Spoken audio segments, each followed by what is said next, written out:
Right, you've got 1 minute to tell us about why you would refer Martin. I would refer Martin because of his wide base of experience. So from working with large organizations to small, and also because he's really passionate about making things stand out and be different, bold, and also because he's just easy to talk to. Who's his ideal client? Small businesses, individuals, so he can give more of a personal touch to things. Did you get round to deciding what the challenges most of those small individuals have? Because I know his background is in big companies. How would they relate? Say that again. What sort of challenges do the small businesses have that Martin can help with most? If they've not got anything, or if they've got anything but it's just old and stale, so they want to just kind of revamp and give it a zhuzh. Great. I like that. And that really put you on the spot there, Zoe, especially when you were driving. So everybody else be prepared. And I know Andrew has got to go shortly, so I'm going to come to Andrew in a minute. But Martin, what about Zoisa? Did you get round to her? And what sort of who does she help most and how? It started off with basically she can help males and females, and then we drilled down to basically people under stress, people who may be overworked, emotionally raw, and those symptoms come out, they manifest in their body. And so if they're in that situation, she gives them a 1-hour consultation, and from that point she can then work out what part of their body is being affected by the use of touch, and also studying their what they eat, their emotional background. And so from that point, if somebody's under that stress, she can sort of lead them out and make themselves feel better. That sounds particularly interesting, because obviously we know that there's a large part of the population during COVID and the confinement of COVID have been stressed. So how would the stress manifest itself? How would you identify it in somebody? Did you get to do that, Martin? No. No, that's all right. That's all right. You know, you only had a small amount of time, and I've put you on the spot. That was excellent. That were you happy with that, Zoisa? Yes, thank you. Good. Have a great week, Andrew. You were matched with. Thanks, Martin. Bye. Bye. It was Andrew and Helen. Tell us about Helen and who you would recommend. Who you'd be able to recommend Helen to?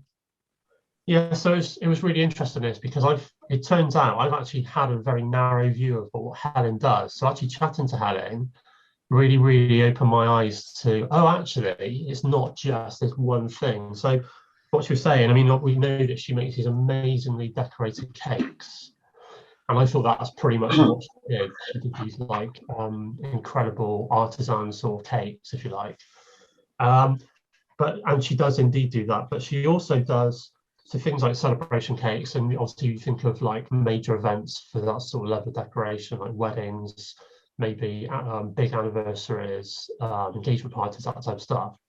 But also what she does those types of cakes, but she also does more plain cakes and stuff, and she can do sort of these good spreads and what have you with bakes and etc. for big corporate events as well.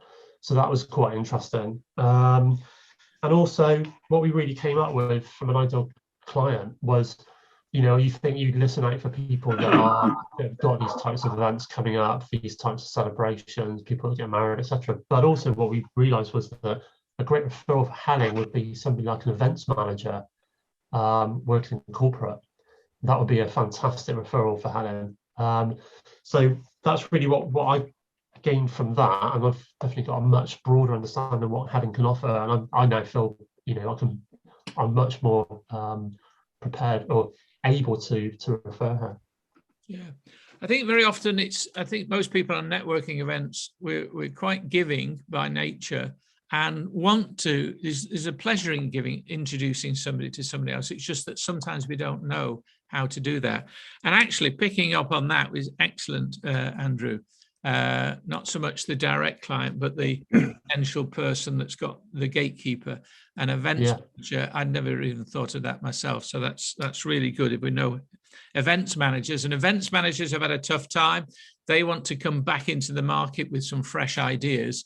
And that could be really good, because if you've ever seen Helen's Cakes, I don't know, we've got Gormley, the sculptor has produced this, what I think is a monstrosity to go on the front face of the Wells Cathedral. It's absolutely awful. I think we've been far better off with putting one of Helen's Cakes wrapped in bronze. So let's vote for Helen's. So Helen, what did you get from Andrew? Who are the sort of ideal clients that we could help Andrew be introduced to? So the thing with Andrew is that he's a very quiet person.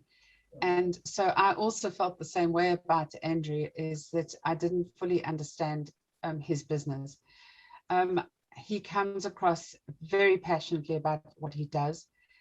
He's been building websites for small business and people on a budget for the last 20 years. He works on a low price point, sort of basic point of around £500 on a website. And he will take on things like, he's working with a preschool at the moment, PTAs, just generally anybody who's starting out in business. So ideally, he would be looking to me to introduce him to anybody that I might know who's starting up a business or needs a new website. He doesn't work on spec, he works with people. So he works throughout the whole project, understanding. So he doesn't get to a point at the end of the project where people go, oh no, that actually wasn't what I wanted. He takes the time to be with people. He prefers the idea of empowering people to be able to handle their own websites, although he will at the same time, if they can't, he'll help them out at a reasonable cost. So yeah, he's looking for people that, schools, associations, as I said, people on a budget.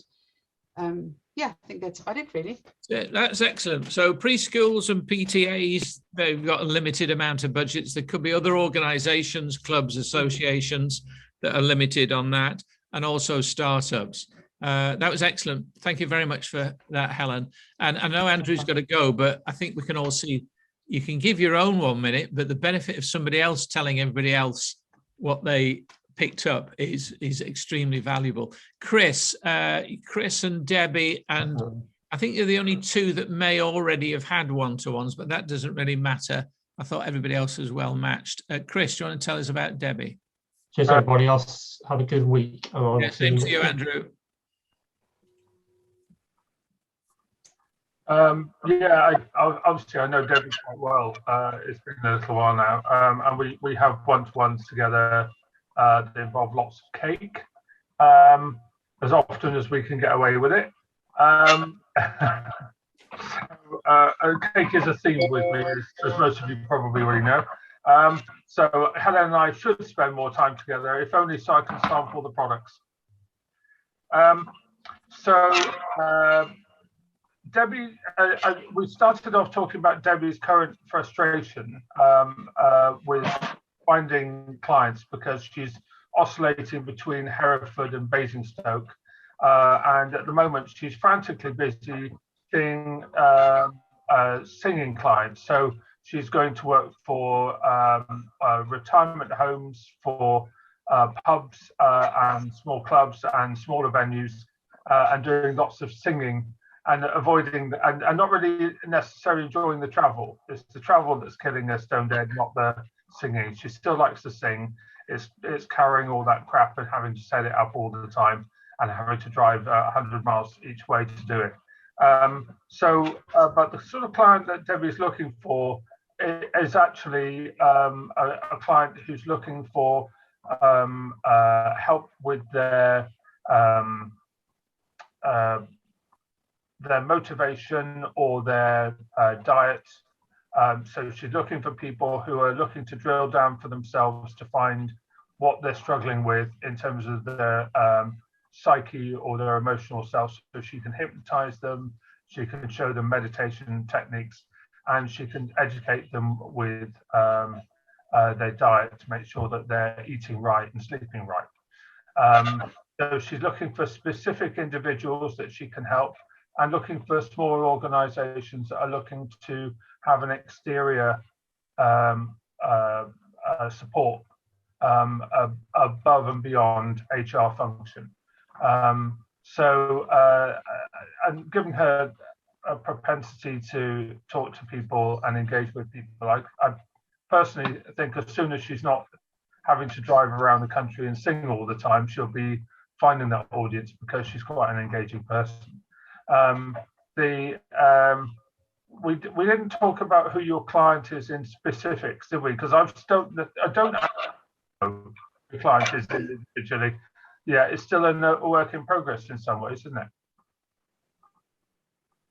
Do you want to? I know. Thank you for that, by the way, Chris. And you didn't have a great deal of time, I mean, to drill down, but it's quite interesting to hear back Chris's understanding of the conversation. And if you can do that with any one-to-one extended, you want to try and do it, because it's a bit like teaching somebody how much have they naturally absorbed, did they get it right? And if Chris is struggling there, that's how you can help him a bit more. Debbie, tell us about Chris. Why would you, who would you put Chris in front of? I would pick Chris. Well, I mean, obviously everyone knows that he's a massage therapist, and now over the last year or so has been working more towards the, sort of the corporate world, I suppose, and doing online videos and so on and so forth, which I think is a great idea for him as well. It's like a next step, really, and then you don't have to be in front of people too often if you don't want to, with COVID, etc. But also his ideal client, I would say, would really be sort of larger corporate companies. I know that he has a big interest in motorsport, cars, etc. So ideally, that's his a client, as it were.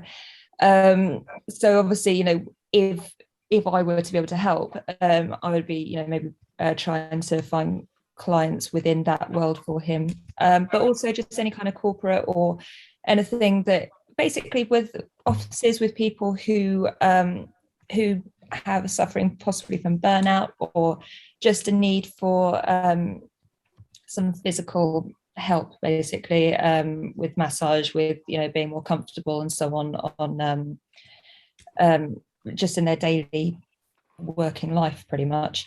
And on the side of that, as well as sort of an offshore almost, because obviously every business has got individuals as well. So, if it's within an area in which Chris lives, then he can obviously have an extra side to the business of seeing clients personally, like one-on-one for massage and so on as well.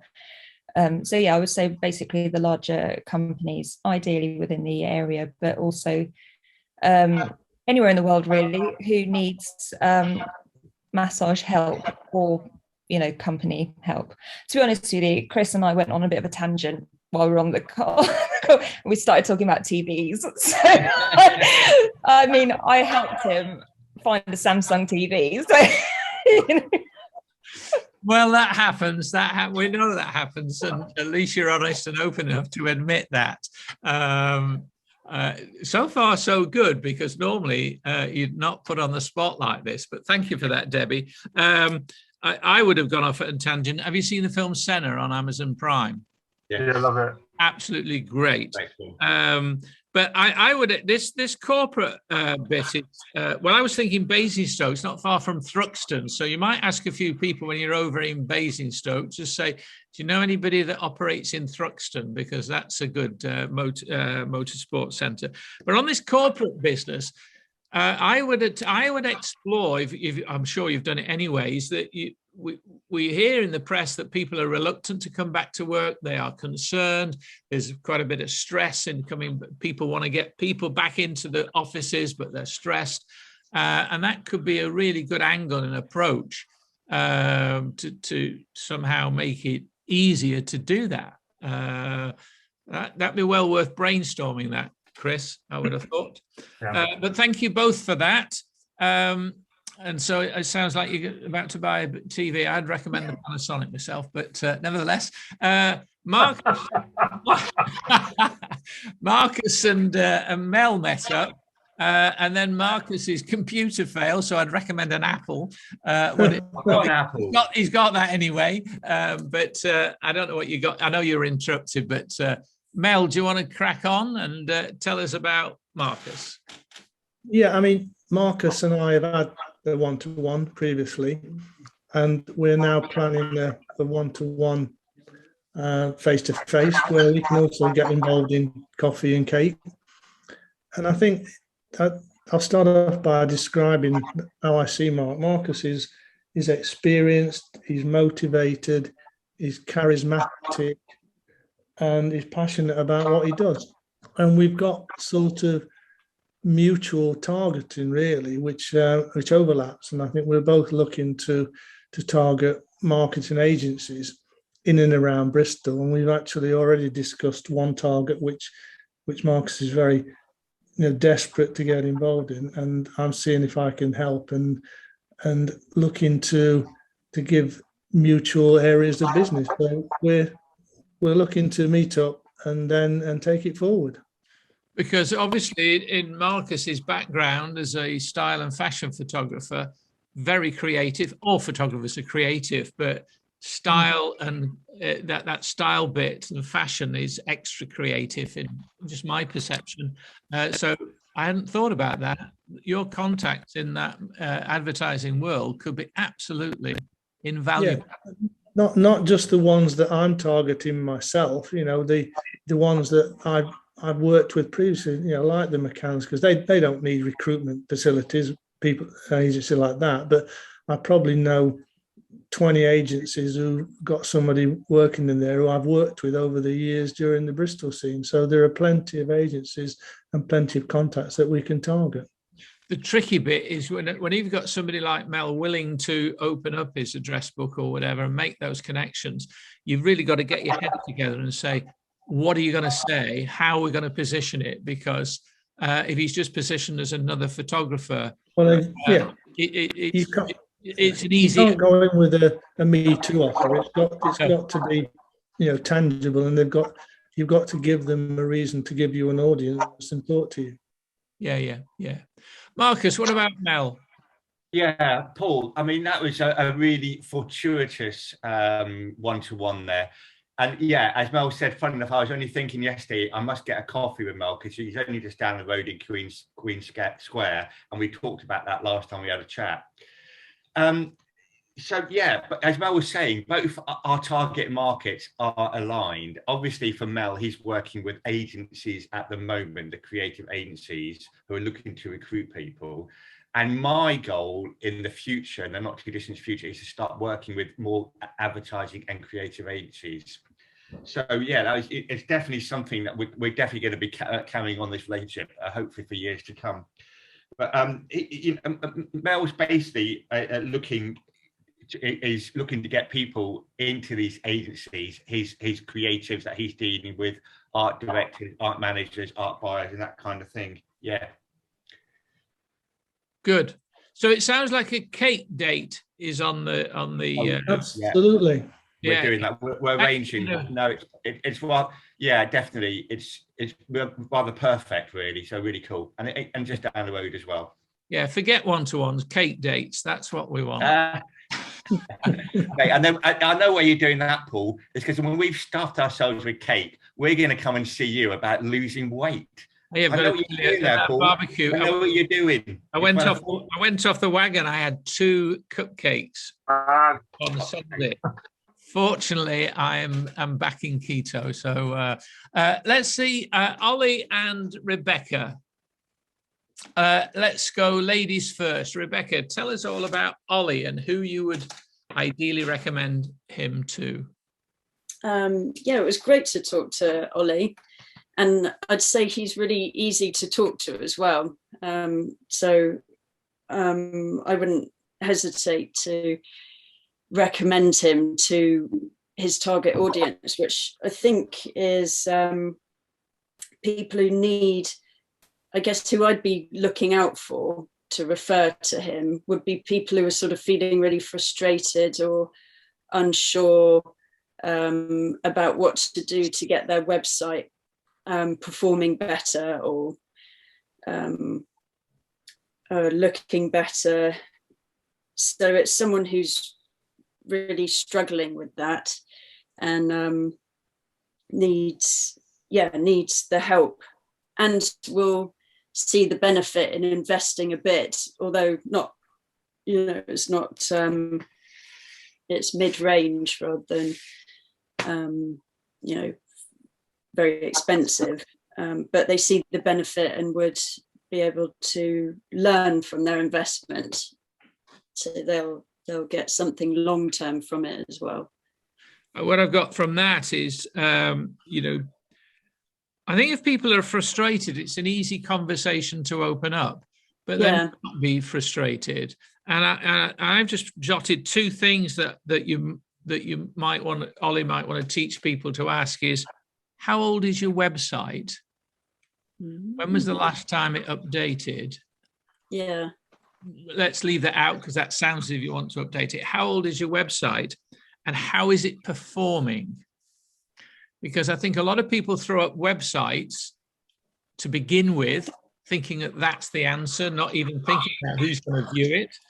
And a lot of people don't know how it's performing. They'd probably say, well, what do you mean?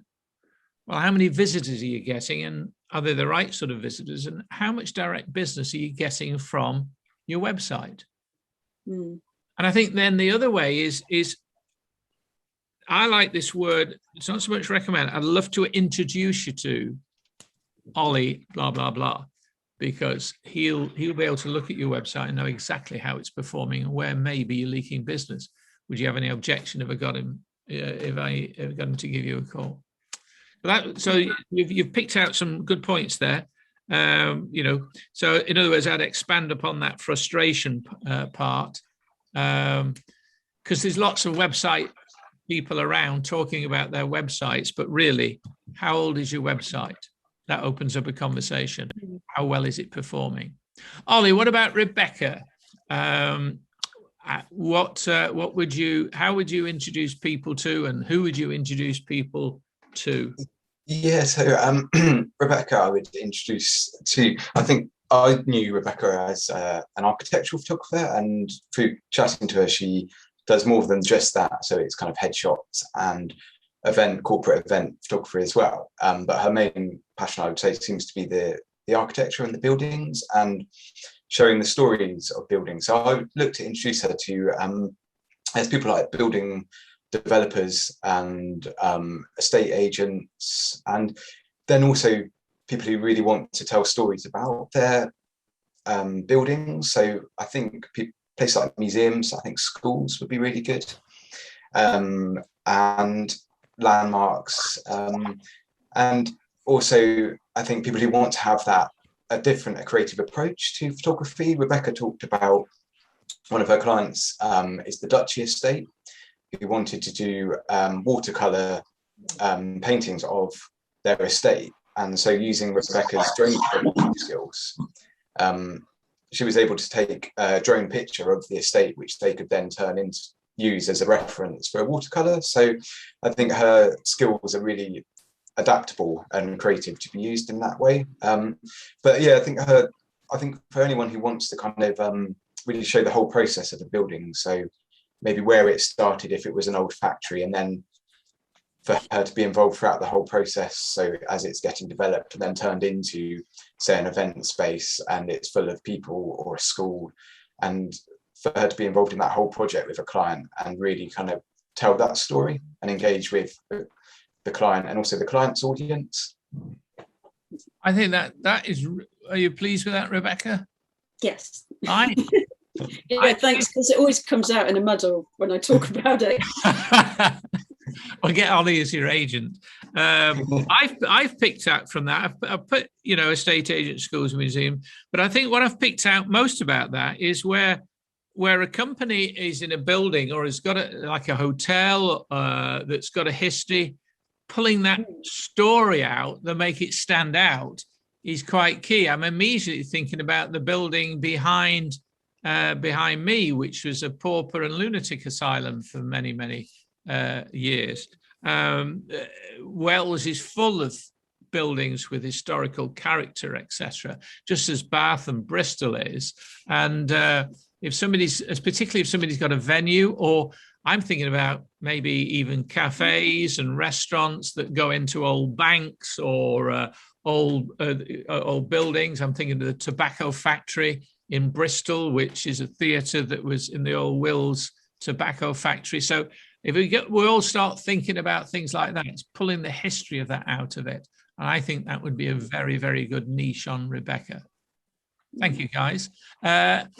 Andy and Rod, I don't know who to choose, who to end up with, because more or less we'll have that there. But let's set the pressure on Rod by getting Andy to tell us all about Rod and who's. We know who's his ideal client. He's probably not breathing anymore, but there's more to his business than what is. Andy. Yes. As during our chat, I realised that Rod has quite a broad area of people that could have a need for his services. Generally, there are various stages of people that know they will need his services well in advance. There are the last minute ones, which obviously from chatting to him, I know he can delicately deal with. And geographically, he operates south of Bristol, Chilcompton, Mendips, and the Wells area, so quite a broad area to cover. Unlike, as we mentioned, a lot of the nationals that seem to think they've got an office in every sort of town across the country, and end up doing 100-mile plus journeys, etc., for their funerals. Whereas Rod, we can confidently say, is going to be doing quite a short distance from where they where the client is to where they ultimately end up. I picked up from Rod, he operates a very gentle way, like myself. There's no pressure with it, and to be fair, it's one of those services that it doesn't need any pressure really. It's it's a gentle guiding hand, which Rod made quite clear that that's how he operates. Introductions, I've had a thought that maybe a couple of the groups of people within my networks that I can introduce him to are the will writers, the estate writing, LPA groups of people. Also the later life lending, so the equity release sort of groups of people would be a very similar market audience, so that Rod's potentially looking for. So there might be some good synergy and partnerships with those that I could introduce and maybe could work with on that. I must admit, never thought of equity release people. Did you manage to delve into what frustrations his potential clients have? I mean, nobody's ever ready for Rod. Honest answer, no. We went off on a bit of a tangent. All right, no. And his car became the star and took up some of the time by the alarm going off. So. All right. Okay, thank you for that, Andy. Rod, tell us about... Trust my alarm to go off when I'm speaking to Andy. Trust my car alarm to go off when I'm speaking to Andy. What I found with Andy, we've got a similar background in some respects. I mean, You know, a lot of people are pretty scared of cold calling and talking to people in general. Obviously, clearly, Andy and myself are quite relaxed in that area. So it gives us a strength that some people find difficult to achieve, really, in our businesses. And what it allows him to do, and also me, is a relaxed attitude when dealing with people and when talking to potential clients. And in fact, putting them straight on the back foot.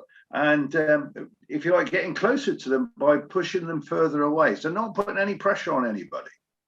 And I think that's a massive strength in what Andy does, because most people come down the phone to you, sell you everything, want to, you know, when's your car up for renewal? When's, you know, when we're going to do this lease? And it just didn't, it can't be like that, because you're pushing people away by doing that. So I thought that was brilliant. That part of what Andy does is long-term renewable business, long-termism, not short-termism, not punching you on the nose like the Marines ought to do with the Taliban. You know, it's a straightforward, friendly. Do you know what? If you need some support, some help, it doesn't matter whether you're a client or not. If you can't get hold of your existing provider, give me a call, because I can help you, because I've been in the business for donkey's years. If you don't believe me, look, I've got no hair. No, sorry, Andy. Sorry. That's not fair, is it? One of the challenges I think that people in business have is that they'll either buy a car, rent a car, or buy a car or buy a vehicle or whatever. And leasing might not be the first thing. I don't know whether that's a common issue you've got to get around. Did you discuss ways in which you could get people to at least consider that as an option? I mean, people. Well, I think people think, right, well, I want a new car or I want a more reliable car, and they look at the car they want. Or am I wrong? It's not. What I'm trying to get at is the different way of financing that car. Are you asking me or are you asking Andy? Yeah, I'm asking you. You're asking me. Well, I think the rule of thumb is that Andy's looking for whether they're domestic or whether they're business people, but you know, the smaller targets, so the smaller businesses, up to maybe 35 vehicles. Well, that's quite big, isn't it, really? So anybody on this call that has a vehicle, who's considering changing their vehicle, probably ought to talk to Andy, because he may be able to steer them in the right direction. My take on it, and as I said to Andy, was that if you're spending more than £1,200 keeping your old banger on the road, you're an idiot. And I know, because I've been one of them idiots. Right. So that's not a bad hook. That, you know, if your present car is costing you £1,200 a year just to keep it on the road, you ought to speak to Andy. It could be a best. Is that? And that includes, that includes, you know, all the bits and pieces like tires and stuff like that. Yeah. You know. Yeah, because it's that hook, if you like, that could be, you know, you can teach people that or a different hook. But that, I like that. You know, you're spending more than £1,200 a year, you need to talk to Andy. And then you just got to get him in front of Andy. I always used to say that if you can tell, as you're introducing people, if you say, would you have, you know, this is why you ought to talk to Andy. I've known him for so long. He's very reliable, very easy to talk to. And then you use the word, would you have any objection if I got him to give you a call? That is golden. Somebody told me that in BNI. It wasn't BNI, it was somebody else at a BNI meeting. Would you have any objection? Because people won't turn around and say, well, yes, I would object. I don't want to do that. And the default is word no anyway. No, I'd have no problem to give you. So it's a very good question to ask. Right. Thank you very much. That was a bit lively, kept everybody on the toes. And I think it was probably just as interesting as how the other person saw you after that short meeting. It's not a long time, so I'd encourage you to have one-to-ones after that. And maybe we ought to have these on a lot more regular basis. But I'm going to go around. Marcus has got his hand up if you want to make that point. And then just as we're closing, you know, what you've got from today's meeting. Marcus. Well, Paul, I would just like to recommend my book of the week, which has got to do with the subject we've been talking about, getting an audience. And it's this book here. And you can't, it's back to front. It's called Oversubscribed. Have you read it? Anybody here read it? Who's the, I know it's very good, isn't it? Who's the guy? Because I've met him. Daniel Priestley. Daniel Priestley. Yeah, I actually got him to the Yo Valley conference facility for some workshops some years ago. Yeah, no, it's very good. It's like getting your customers and turn them into clients. How to get customers and turn them into clients. So good. Very good. Good. I think Marcus has said before, it'd be good to have one book of the week or a podcast of the week that we could recommend that somebody's listening to. So you're listening to a good podcast. Maybe we ought to do that. I'll make a note of that. Mel, what have you got from today? Something that I've been waiting for a while, actually, taking networking to the next level and getting back to face-to-face meetings, which I'm about to have with Marcus. And I think it's long overdue, and I think that will benefit both of us by both the chemistry and the camaraderie, in fact, to help us to develop business from both sides. Yeah, I always used to say at B&I meetings, and I'd say the same for any other networking meetings, the real magic is in the one-to-ones or the power teams. And that's where the real magic happens. The rest is theatre. Was that a pun there, Mel, with camaraderie? Yeah, did you? I'm glad you picked that one up, Marcus. Did you get that one? Yeah, no, I like cake date better. Debbie. Yeah, I've had in the past, I've been on a lot of network years ago. I went on networking things for music stuff, and I used to absolutely hate them because I found that, I don't know if I think it's a lot of people anyway, but a lot of the musicians were so self-obsessed that they didn't ask any questions whatsoever. They just spurted for what felt like hours about how amazing they are, how many wonderful gigs they've done, how brilliant they are at playing their instrument. But, oh, for God's sake. So I gave up on going on them, to be honest with you. So this is really interesting. And I keep thinking that I should do more networking, but to be honest, years ago, it just put me off it. I hated it. But I keep thinking, because obviously starting a new business, etc., it's quite important to get a larger network of people. So yeah, now that things are opening up, it feels a bit like it might be time to try and do something like that. So this is really interesting in a sense of, yeah, I mean, it would just be nice if everybody who goes to the meetings came on this and an idea of like maybe ask some questions or maybe, be interested in someone else. So yeah, I'm going to attempt to go to a networking meeting somewhere, and I'm going to tell a story and ask people about themselves and hope that they don't just go on about themselves. Don't do it like the rest of them do it, because you'll be then different and stand out. That's key. Rod. Yeah, I think for me, it's about symbiotic relationships, isn't it? And I mean, like-minded people. And I think we've got a lot of like-minded people on the call. I'm looking forward to some one-to-one with other people. Interesting with Andy today, and knowing a bit more about his business. And I think you're right, Paul. I think you should do a bit more of this, separating people off, because for each other, we'll get quite a bit out of it, really. And it's nice to know what the other person not just does, but know a bit about them, really. Yeah. More depth. I think we'll have a couple more sessions about turning business cards into business, or turning the networking into referrals or introductions. So, Chris. Right. I want to say initially a thank you to both Marcus and Debbie, who shared with me some stuff about the stuff they're doing. In particular, I was impressed that Marcus and Debbie have had a chat, and Debbie is now doing the breakfast kind of messaging thing on LinkedIn, and she gets normally about 30 views of her post, and she's now getting 600 per post. But it requires you to talk about somebody else's post in at least 5 words for all the posts, and to do it for a month. And it's a really great way I can see of engaging with a lot of people and getting more people looking at your stuff. So well done to both of you for doing that. I feel the thing I'm missing mostly on here is actually FaceTime with people. And I want to fix that. So I'm going to try to set up one-to-ones with Martin and Ollie, and Rebecca and I have an overdue date for Cake in the Park, which we'll sort out. And Mel, you're in trouble too. You will be mine. Wahaha.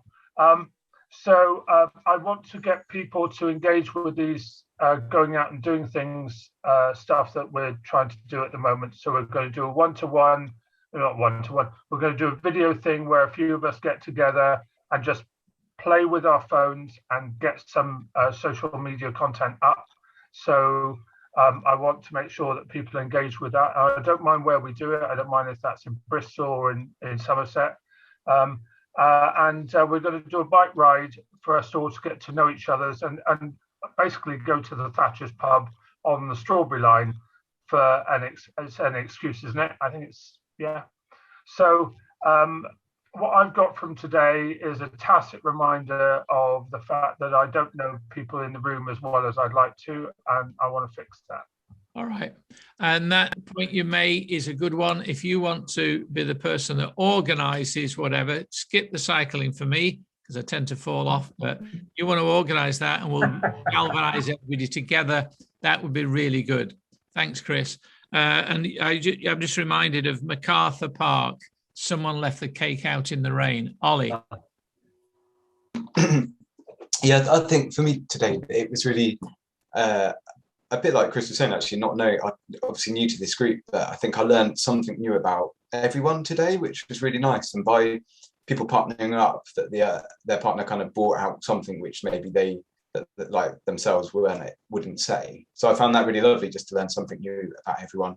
And also I think just to think more creatively about referrals and who would be, you know, the best people to refer people to, like, you know, like Chris, I wouldn't have thought of, you know, motor racing kind of teams or things like that, you know, that wouldn't cross my mind at all. And, you know, Rod and the equity release people, and yeah, just to kind of just think really much more creatively about who would be a good fit for each of us here, I think was really helpful. Great, thank you. Helen. So, you know, like Debbie, I just had some bad experiences with networking some years ago in London, and I pulled out of them and never went back.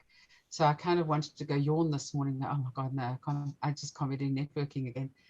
But it's inspired me now to actually get involved, and I love what Chris is talking about. But yes, there'll be no bicycles involved with me either, because I also tend to fall off of them.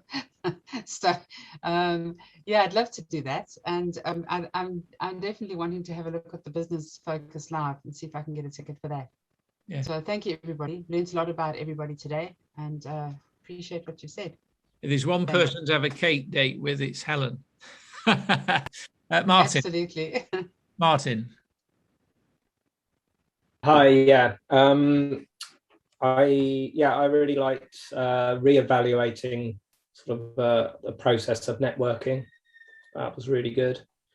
And how to be effective.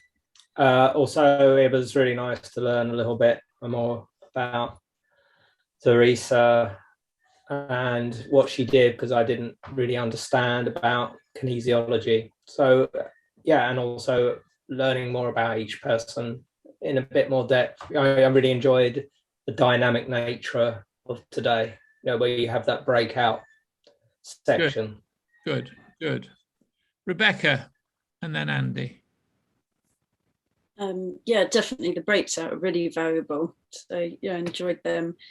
And yeah, just well, I've written some notes, and just yeah, really useful. Again, just focusing your mind on networking, and I think yeah, that business, what's it, business focus network? No, yeah, I think I might, because I had an email from them, and I thought maybe I will go to that.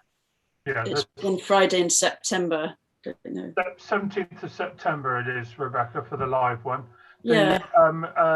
You'll be glad to know that Nick Coles, who's obviously comes here as well, Andy, myself, Andrew Weston, Martin, we're all on that call.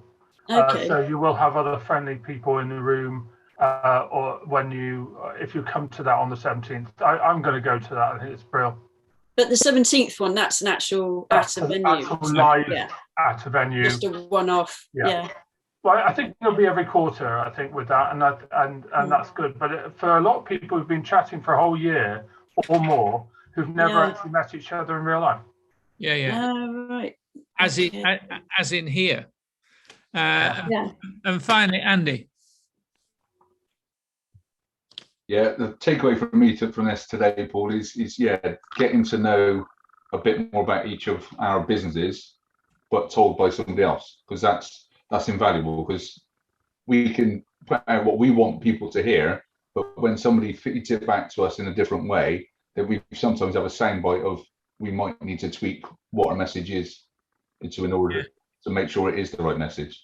But yeah, so definitely want to get some more in-depth one-to-ones, whether it be over cake, coffee, or whatever. I'm definitely up for that. So good. Guys, thank you very much for today. The sun's, it wasn't out this morning when I went for my walk, but it's a clear blue sky. I hope it is with you, and I hope you have a fantastic week. All the best. Cheers. Bye. have a good week.